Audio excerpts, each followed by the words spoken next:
নমস্কার বন্ধুরা, এসে গেছি তোমাদের কাছে পৌষ মেলার দ্বিতীয় পর্বটি নিয়ে। প্রথম পর্বটি তোমরা বেশ ভালোবাসা দিয়েছো, আশা করছি এটাও তোমাদেরকে ভালো লাগবে। বেশ কিছু ব্যস্ততার কারণবশত এই ভিডিওটি তোমাদের কাছে পৌঁছাতে অনেকটাই প্রায় সময় পেরিয়ে গেছে। আর বেশি দেরি না করে তোমাদেরকে দেখিয়ে ফেলি মেলার আর বাকি অংশগুলো, যেগুলো আমার ঘোরা বাকি ছিল বা তোমাদেরকে এই ভিডিওর মাধ্যমে দেখানো বাকি ছিল। চলো তোমরা দেখো মেলার আর বাকি অংশগুলো।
এগুলো হচ্ছে শান্তিনিকেতন স্টাইলের শাড়ি, কাঁথা স্টিচ, কলমকারি, কাঠিয়ারি। এগুলো শান্তিনিকেতনেরই স্পেশালিস্ট শাড়ি বলতে পারো তোমরা। এগুলো এখানেই পাওয়া যায় বেশি, এখন তো সব জায়গাতেই পাওয়া যাচ্ছে, কিন্তু এটার মেন গোড়া হচ্ছে শান্তিনিকেতন।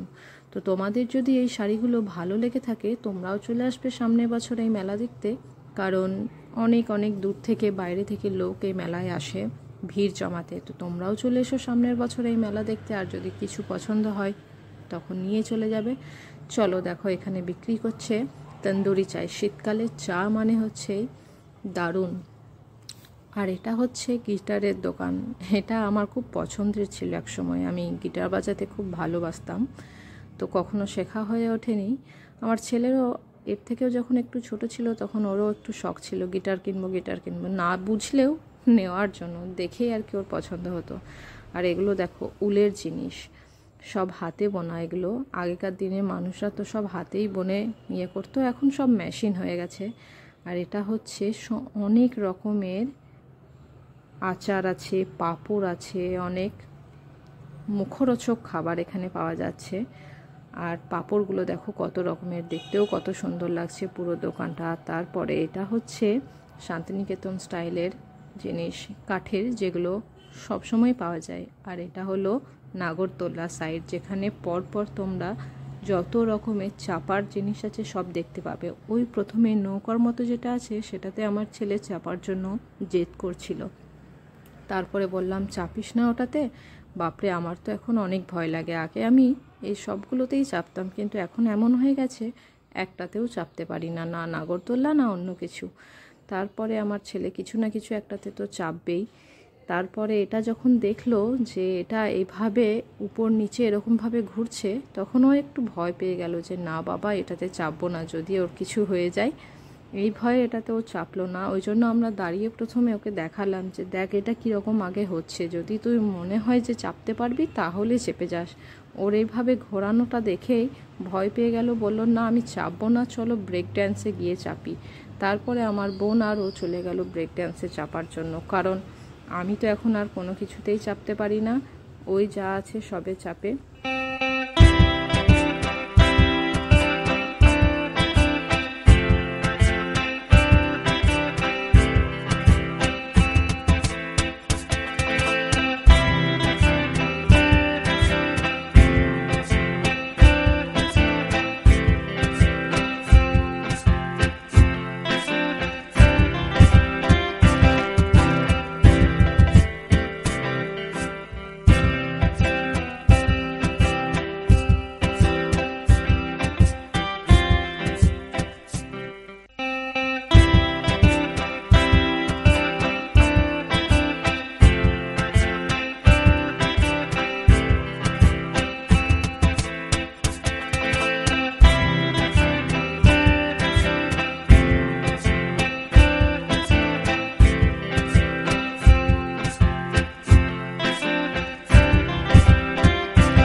এতটুকুই ছিল পৌষ মেলার দ্বিতীয় পর্বটি।